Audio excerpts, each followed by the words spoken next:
Hii ni Biblia Bard. Somo la 75 kuhusu Ibilisi, kusudi, habari na siku njema. Hii ni Biblia Bard.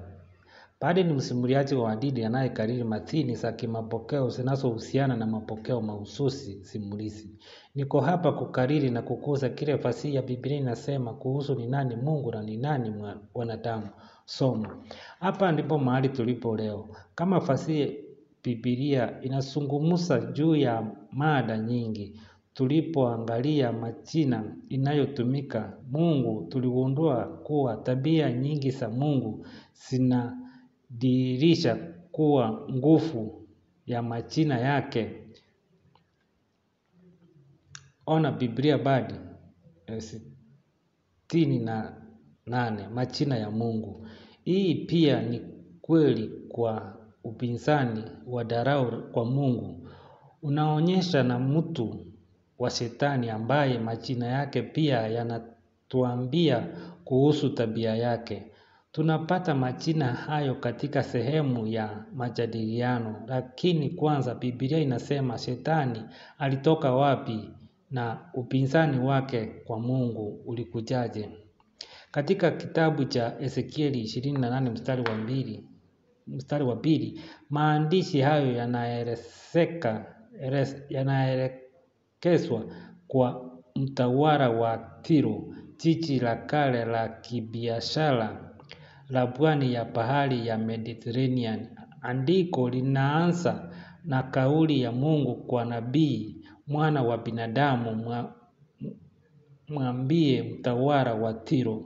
Biblia ni fasihi. Ingawa andiko hili limeandikwa kwa mtawala wa Tiro, tunaona kutokana na maelezo kwamba cheo kimtawala wa Tiro ni jina bandia la Shetani Ibilisi. Hii ndiyo Bwana Mwenyezi asemalo, wewe ulikuwa muhuri wa ukamilifu, umejaa hekima na uzuri kamili. 13. Ulikuwa ndani ya Edeni, bustani ya Mungu. Kila jiwe la thamani lilikupamba, akiki vilitengenezwa kwa dhahabu siku hiyo. 14. Umetia mafuta kuwa kerubi mlinzi, kwa maana ndivyo vilivyokuwa juu ya mlima mtakatifu wa Mungu. Kerubi mlinzi kutoka kati ya mawe ya moto. 15. Ulikuwa mkamilifu katika njia zako tangu siku ile ulipoumbwa, hata uovu ulipoonekana ndani yako. 16. Kwa njia ya biashara yako iliyoenea ulijaa jeuri, ukafanya dhambi. Kwa hiyo nikakufukuza katika mlima wa Mungu wa aibu, nami nikafukuza wewe kerubi mlinzi kutoka kati ya mawe ya moto. 17. Moyo wako ulipata kiburi kwa sababu ya uzuri wako, ukaiharibu hekima yako kwa sababu ya fahari yako. Kwa hiyo nikakutupa duniani. Andiko hili huwapa wasomaji hisia ya mahali hapo zamani, wakati kumbe aliyeumbwa kerubi mlinzi alipomtumikia Mungu katika hali ya madini na mawe ya moto ambayo maandishi huita mlima mtakatifu. Katika kifungo hiki hatuambiwi ni nini hasa uovu uliopatikana ndani yako Ibilisi, lakini tunapewa habari zaidi katika Isaya 14 mstari wa 17 mpaka 14 inayosema,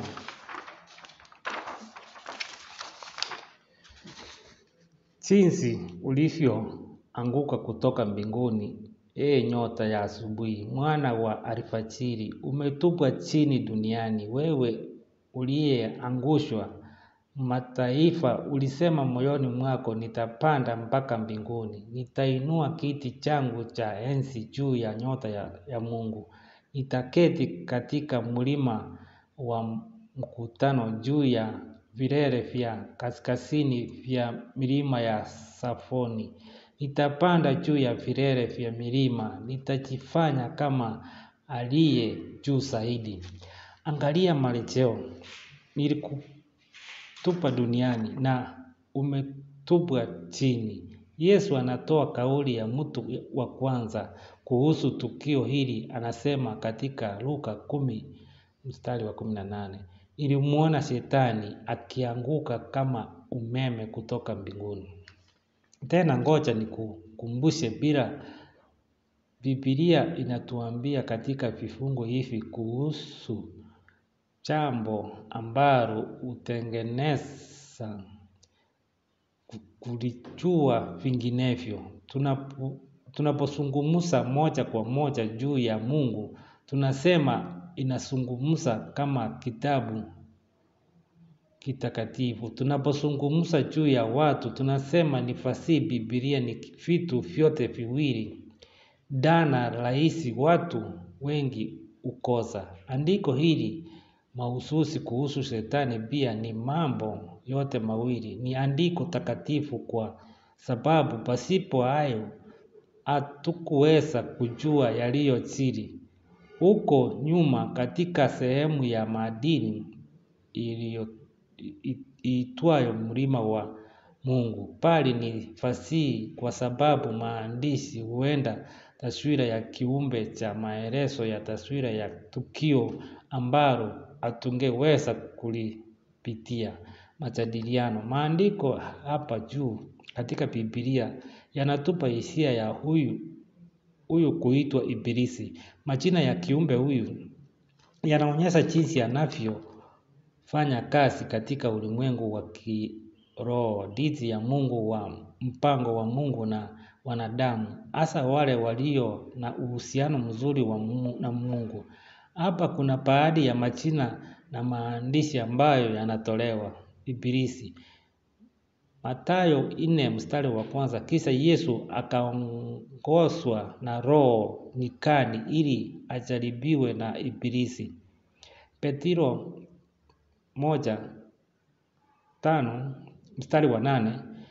Iweni na akili timamu. Adui yenu Ibilisi kama simba angurumaye huzunguka akitafuta mtu ameze. Mwovu. Mathayo 6:13. Usitutie majaribuni bali ututoe na yule mwovu. 1 Yohana 5:19. Twajua ya kuwa sisi tu watoto wa Mungu na ya kuwa ulimwengu wote uko chini ya yule mwovu. Majaribu.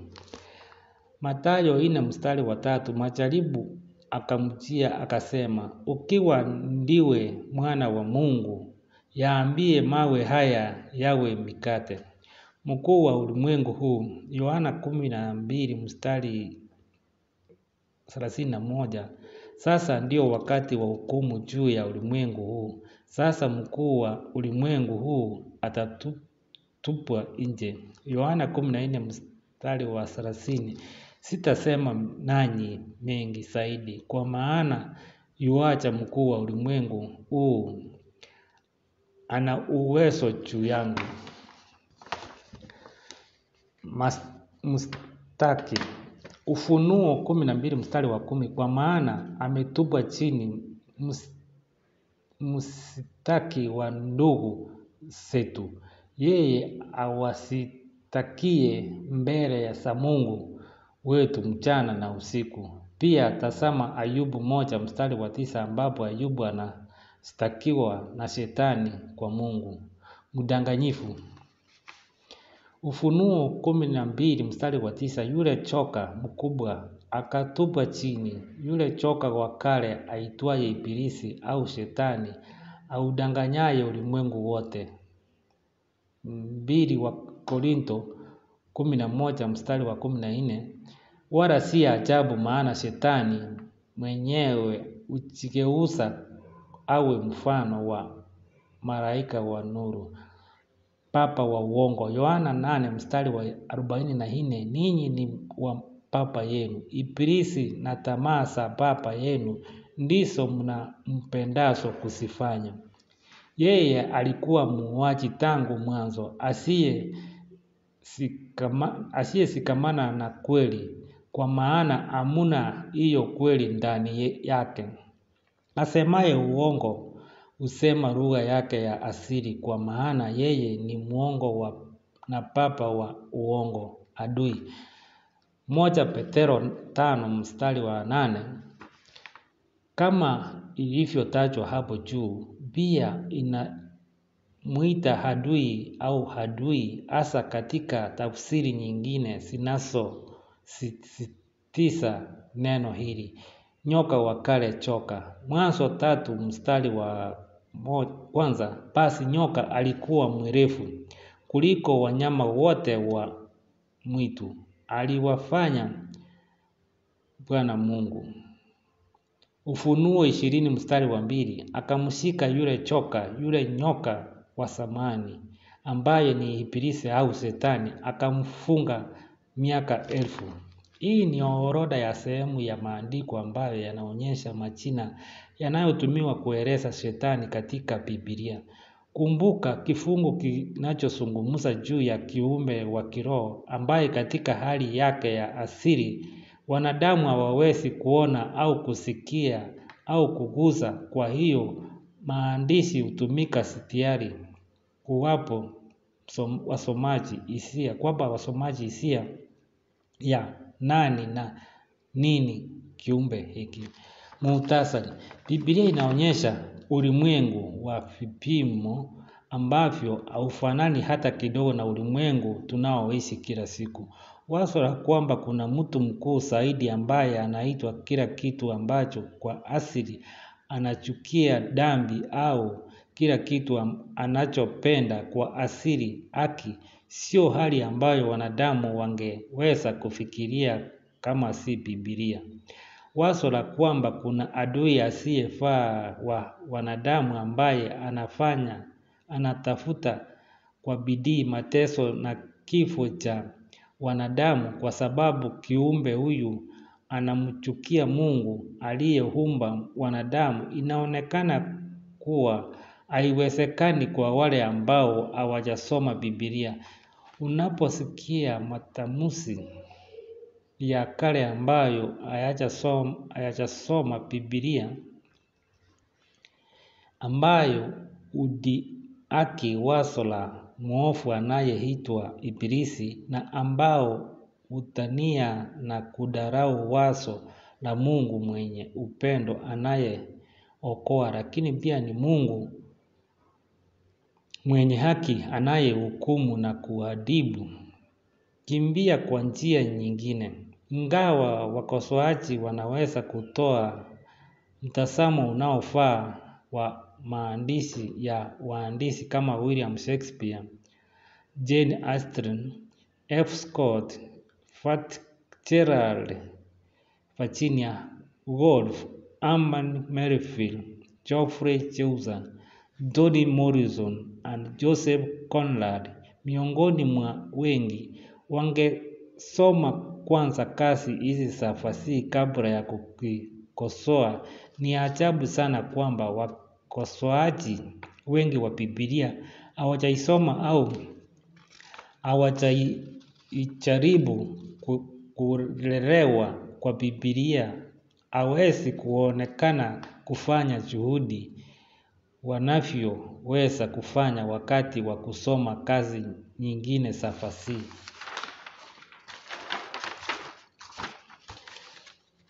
Biblia inaonekana kuwa na uwezo wa kuwahudi watu wasiojua inavyosema. Watu husoma juu ya ushirikiano wa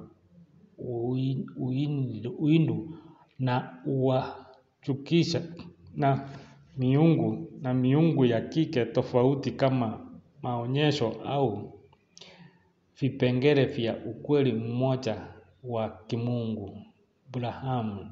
Watu hawachukizwi na Angela Mwinyu au Aliman anayefanya ghasia kuchoma fasihi za Kibuddha zinazosemwa kwamba hakuna nafsi inayodumu isiyobadilika, au ubinafsi unaondolewa baada ya kifo. Hata hivyo, bila hata kusoma andiko hilo, watu wanachukizwa na yale wanayofikiria Biblia inasema.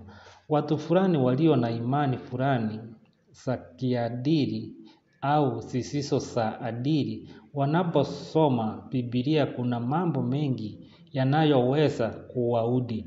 Kwa maana Biblia inaeleza kwa kina juu ya asili, utambulisho na sifa za wenye nguvu zaidi ambazo anadai kuwa ameumba kila kitu na ambaye asili yake huamua kile ambacho ni cha kiadili, kisicho cha kiadili. Kwa kweli, cha uongo, cha haki na kibaya, Biblia inadai kwamba wale ambao hawakubaliani maoni ya Mungu kuhusu maadili wako katika matatizo ya kiroho. Katika Isaya 5:20, andiko linasema, ole wao wasomao uovu ni wema na wema ni uovu, watiao giza badala ya nuru na mwanga badala ya giza, watiao uchungu badala ya utamu na utamu badala ya uchungu.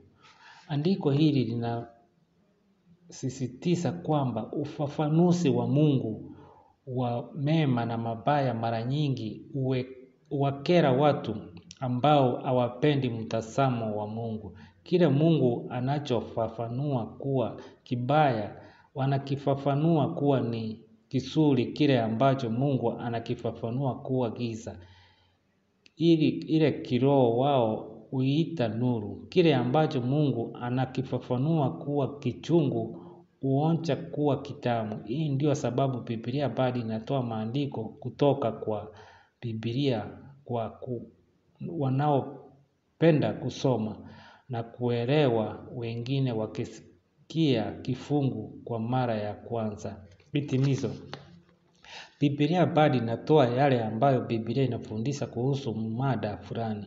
Sijaribu kukugeuza kuwa dini. Podcast ya Biblia bado ni ya habari.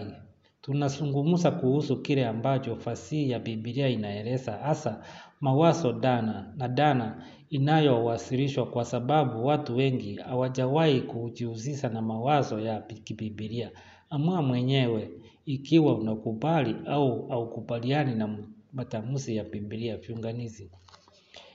Biblia bado inatoa yale ambayo Biblia inafundisha kuhusu muda fulani. Sijaribu kukugeuza kwa dini. Podcast ya Biblia bado ni ya habari. Tunazungumza kuhusu kile ambacho fasihi ya Biblia inaeleza, hasa mawazo ya dhana inayowasilisha, kwa sababu watu wengi hawajawahi kujihusisha na mawazo ya kibiblia. Amua mwenyewe ikiwa unakubaliana au haukubaliani na matamshi ya Biblia bado. Asante mapema kwa kufuata na kusikiza maudhui kutoka kwa jumuiya ya Biblia bado kama ifuatavyo. Unaweza angalia kwa Biblia bado website www.bibliabard.org, ama kwa lugha zingine SoundCloud, YouTube, Facebook, Instagram, Rumble, Spotify, TikTok. Asante kwa kunisikiza.